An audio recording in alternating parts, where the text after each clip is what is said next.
अस्सलाम वालेकुम नाजरीन। इस एपिसोड की शुरुआत में हम देखते हैं बाकरास किले के बाहर मौजूद अपनी फौज के साथ यारोकी सलाहुद्दीन अय्यूबी से कहता है, इतनी तैयारी इतनी कोशिश तुम्हारी वजह से बर्बाद हो गई। तो जवाबन सलाहुद्दीन अय्यूबी उससे कहते हैं, अगर तुम किले का मुहासरा करना चाहते हो तो पहले मेरे चचा और फिर मुझे खबर करनी चाहिए थी। यह सुनकर यारोकी कहता है, सुल्तान नूरुद्दीन जंगी, तुम वाकई कह रहे हो कि वो तुम्हारे इल्म में लाए बगैर महल का मुहासरा नहीं कर सकते? तो जवाबन सलाहुद्दीन अय्यूबी कहते हैं, हरगिज नहीं, हमारे सुल्तान ने फरीजे में तुम्हें मुकर्रर किया है, लेकिन तुम्हारे मुकासद अलग है। तो यारोकी पूछता है, मेरे क्या मुकासद है, जरा मैं भी तो जानूं। तो जवाबन सलाहुद्दीन अय्यूबी कहते हैं, शोहरत और मकबूलियत, दूसरों की कामयाबियों को नजरअंदाज करना। अगर ऐसा नहीं है तो मैं किले में से कैसे निकला, किस मालूमात के साथ वापस लौटा, तुम्हें इस बात में दिलचस्पी होती। ये सुनकर यारोकी कहता है, तुम अपना मसला सुल्तान को समझा सकते, देखते हैं कि तुम्हारे किए धरे का जब उन्हें मालूम पड़ेगा तो वो क्या फैसला करते हैं। ये सुनकर थोड़ा गुस्से से सलाहुद्दीन अय्यूबी कहते हैं, उनके अलावा मैं किसी और को हिसाब देने वाला भी नहीं हूँ यारोकी, हमारे सुल्तान जो भी हुक्म सुनाएंगे वो सर आंखों पर होगा। और फिर इसके साथ ही यारोकी वहाँ से चला जाता है। और फिर मियोदोद सलाहुद्दीन अय्यूबी से कहता है, सुल्तान को बाकरास से बहुत उम्मीद है, ये सूरत-ए-हाल उन्हें गुस्सा दिलाएगी। तो सलाहुद्दीन अय्यूबी कहते हैं, मैंने जो भी किया वो मजलूमों को उनका हक दिलाने के लिए किया, जो ठीक है वो यही है। तो जवाबन मियोदोद कहता है, अब फैसला तो सुल्तान का ही होगा, तुम्हारा रास्ता कुशादा हो सलाहुद्दीन, अमीर शेरकू को मेरी तरफ से नेक ख्वाहिशात पहुँच जाना, अब से मिस्र तुम्हारे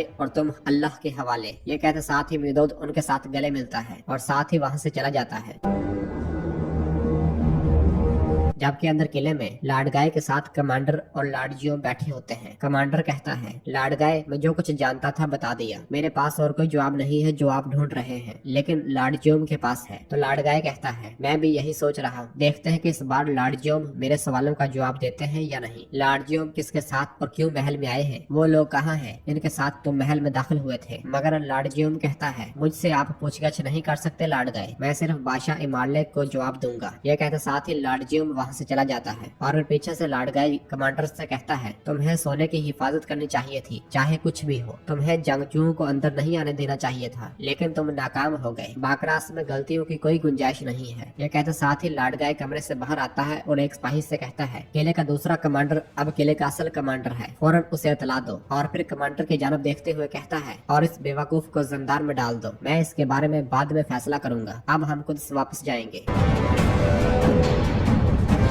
जबकि दूसरी जानब कहरा में शाहवार जोहर को रोकते हुए कहता है, अब मैं तुम्हें जो बताने जा रहा हूँ, मैं नहीं चाहता कि मेरा बेटा कामल इसके बारे में सुने, समझ गए? हम उस सोने का पीछा नहीं करेंगे जो उन्होंने लिया था, अपनी भारी जेबों के साथ उन्हें वापस आने दो, मिस्री इस सोने की बदौलत जंगियों से छुटकारा पाएंगे। ये सुनकर जोहर पूछता है, ये कैसे होगा? तो शाहवार कहता है, जोहर, खुद बाखुद उन्हें सोना लाकर पहले लोगों को देने दो, मिस्र के मुकामी लोग जिन्होंने अपना हिस्सा नहीं लिया होगा वो इसके बारे में सुनेंगे और बाकी सब खुद बाखुद हो जाएगा। जबकि उधर सलाहुद्दीन अय्यूबी बालन और अपने साथियों के हमरा सोना लेकर वापस आ रहे होते हैं और एक मुकाम पर रुककर एक कुएं से पानी निकालते हैं। यह देखकर बालन उनके पास जाता है और कहता है, तुम पर शक करना बड़ी गलती थी, मुझे माफ कर दो। जब मैंने सुना कि मेरा भाई मर गया, गम की वजह से मुझे नहीं मालूम था कि क्या करना चाहिए और क्या नहीं, और क्या बोलना चाहिए। मेरी हर सांस मेरे दिल में अटकी हुई, मेरा सुकून सिर्फ यही है कि मैंने उसकी आखिरी ख्वाहिश पूरी कर दी, और ये सिर्फ तुम्हारी बदौलत हुआ है। मैं बड़े बोझ से निजात पा गया। यह सुनकर सलाहुद्दीन अय्यूबी उससे कहते हैं, तुम्हारे भाई के लिए ताज़ियत, तुम अब क्या करोगे? तो जवाबन बालन कहता है, मैं उनकी कब्र पर जाऊंगा और फिर वापस पेरिस लौट जाऊंगा। तो सलाहुद्दीन अय्यूबी कहते हैं, तो तुम जिद कर रहे हो हैं? इमारले के दामाद का क्या होगा, राहब जोन्स, उसके बारे में क्या ख्याल है? तो बालन कहता है, वो भी ठीक है, मैं नहीं तुम्हें बता सका, वो भी यही चाहता था, मुझे माफ करना, वो जरूर मुश्किल में होगा, काश मैं कुछ कर सकता। तो सलाहुद्दीन अय्यूबी कहते हैं, तुम वाकई जानते हो कि तुम्हारा भाई वसीयत से तुम्हें क्या बताना चाहता था? हाँ? तो बालन कहता है, हाँ, मगर पूरी जिंदगी बर्बाद करने के लिए वसीयत काफी नहीं। अगर कौन तक जिंदा होते हुए इस घटिया निजाम से लड़ने में कामयाब हो जाता तो सब कुछ मुख्तलिफ होता। अब बराए करम जो हुआ उसे भूल जाओ। अगर तुम चाहो तो मुझे जोन्स के नाम से याद रख सकते हो, कुछ अच्छी यादों के साथ। इसके साथ ही वो दोनों हाथ मिलाते हैं और सलाहुद्दीन अय्यूबी कहते हैं, सफर महफूज हो बालन। इसके साथ ही बालन आगे बढ़ता है और अपने घोड़े की लगाम को पकड़ते हुए लतीफ से कहता है, मेरा पछतावा कभी खत्म नहीं होगा, जैसा कि बाकियों ने वो पा लिया जिसके वो मुस्तहिक थे। अगरचे अब मैं थोड़ा आराम से रहूंगा, एबलन के लोगों को मेरा सलाम पेश करना। तो लतीफ कहता है, यहाँ मैं उन्हीं की तरफ से हूँ, आप भी मुझे अपने हकूक माफ कीजिएगा। इसके साथ ही बालन घोड़े पर सवार होकर वहाँ से रवाना हो जाता है। नाज़रीन फिर इसके बाद हम देखते हैं कि लाडगाय लाडजियम के साथ और अपने सिपाहियों के हमरा कुदस की जानब रवा दवा होता है। तो रास्ते में लाडजियम लाडगाय से कहता है किले के कमांडर को कैद करने का आपको कोई हक नहीं था। तो जवाबन लाडगाय कहता है क्या ये आपके जमीर पर भारी है, क्योंकि ये आपकी वजह से हुआ है। लोगों को अपनी गलतियों की कीमत चुकानी पड़ती है। तो लाडजियम कहता है ठीक है, लेकिन आपके पास इख्तियार नहीं है। तो लाडगाय कहता है ये याद दिलाने वाले आप आखिरी शख्स हैं लाडजियम। अगर कमांडर को कैद ना किया जाता तो बाकरास किले की साख तबाह हो जाती। मैं इख्तियार ले चुका हूँ। यह सुनकर लाडजियम मुझसे पूछता है आप बाकरास क्यों आए थे, जबकि इसकी कोई वजह भी नहीं थी। तो जवाबन लाडगाय कहता है सोरमा पॉप के वफादार हैं। मैं उनका मुआयना करने आया था और बादशाह को इसका इल्म था। तो लाडजियम मुझसे कहता है तो आप यहाँ मेरे लिए आए थे, लेकिन आप में इतनी हिम्मत नहीं है कि आप ये बात यहाँ मुझसे कह सके। ये सुनकर लाडगाय कहता है मैं आपको समझदारी से काम करने का मशवरा देता हूँ। हम तकरीबन कुदस में हैं और शहंशाह मालिक एक साफ जवाब का मुंतजर होगा।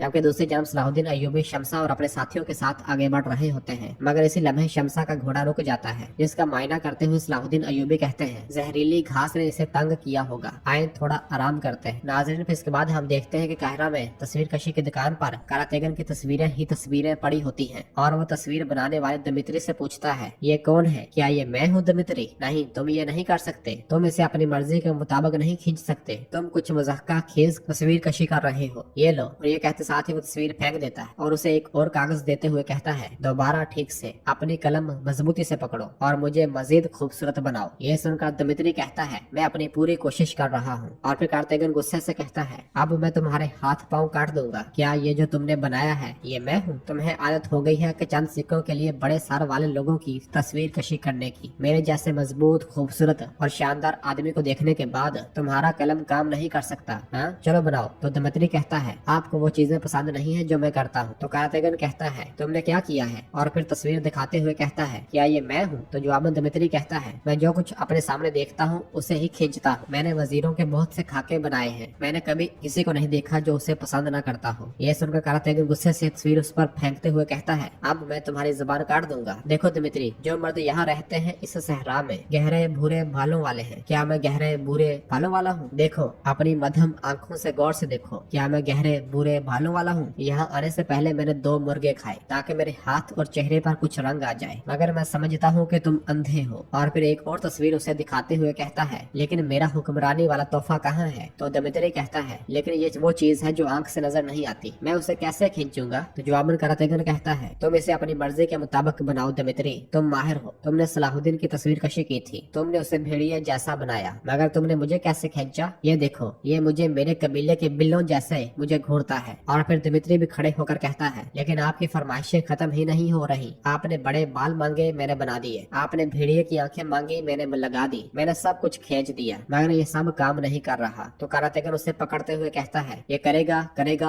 आओ आओ दलेरी के साथ तस्वीर खींचो। ये कहते साथ ही कार्तिगन एक बार फिर स्टाइल बनाकर खड़ा हो जाता है और दमित्री उसकी तस्वीर खींचने लग जाता है। इसी लम्हे उर्फा वहाँ से गुजर रहा होता है, जिसे देखकर कार्तिगन उसे बुलाता है और पूछता है सलाहुद्दीन कहाँ है? मैं उसे काफी देर से तलाश कर रहा हूँ। तो उर्फा जमीन पर पड़ी हुई तस्वीरें देखकर कहता है तुम तस्वीर कशी करते रहो, उनके पास अहम काम है, वो काहिरा में नहीं है। यह सुनकर कार्तिगन कहता है क्या मतलब है इसका? वो क्या कर रहा है? देखो ये ऐसी चीज नहीं है जिसमें सोना है, ठीक है, इसमें गनीमत शामिल नहीं है। तो उर्फा कहता है मेरा वक्त जाया न करो, मेरे पास बहुत से काम है और इस बेचारे को भी जाने दो। यह कहते साथ ही उर्फा वहाँ से चला जाता है और कार्तिगन भी दमित्री को तस्वीर सही से बनाने का कहकर वहाँ से चला जाता है। जबकि उधर सहरा में सलाहुद्दीन अय्यूबी शमसा से कहते हैं वापसी के बाद आप क्या करेंगी? तो शमसा बताती है कि मैं वहां जाऊंगी जहां से मेरी कहानी शुरू हुई थी, कुदस, अपनी माँ का सुराग ढूंढने के लिए, लेकिन पहले मैं अपना वादा पूरा करूंगी। मैंने एक छोटी बच्ची लैला से वादा किया था। लैला मेरा शिकारी परिंदा है, वो मुझे मुसलसल उन शहरों की खबरें लाकर देती है जो नए नए शहर पहुँचते हैं, हम सब उन्हें सुनते हैं। क्या आप हमारे साथ शामिल होना चाहते हैं? तो जवाबन सलाहुद्दीन अय्यूबी कहते हैं मैं दरअसल उस छोटी लड़की को देखना चाहता हूँ क्योंकि मैं उसका मकरूज हूँ, यकीनन मैं आना चाहूंगा। जबकि दूसरी जानब शाम में सुल्तान परेशान होते हुए अस्फहानी से कहते हैं ये अच्छा नहीं है, हमें शहनशाह इमाले को सबक सिखाना चाहिए, लेकिन हमने उसे मजीद मजबूत कर दिया। पूरी फौज कैसे अपनी तलवारें खींचे बगैर पीछे हट सकती है? इसी लम्हे यारोकी और मेदोद वहाँ पर आते हैं। सुल्तान उनसे पूछते हैं बताओ तुम फतह के लिए निकले थे, लेकिन तलवारें खींचे बगैर तुम वापस शाम कैसे आ गए? क्या तुम्हें शर्म नहीं आई? तो नाज़रीन इसके साथ ही एपिसोड भी खत्म करते हैं। मिलते हैं बहुत ही जल्द अगली एपिसोड के साथ। वीडियो को लाइक कर दे और जिन दोस्तों ने अभी तक चैनल सब्सक्राइब नहीं किया वो जल्दी से चैनल सब्सक्राइब कर दे और बेल आइकन घंटी वाले इशारे को भी प्रेस कर दे ताकि आने वाले एपिसोड्स आपको आसानी मिल सके। दुआ में याद रखें। अल्लाह हाफिज।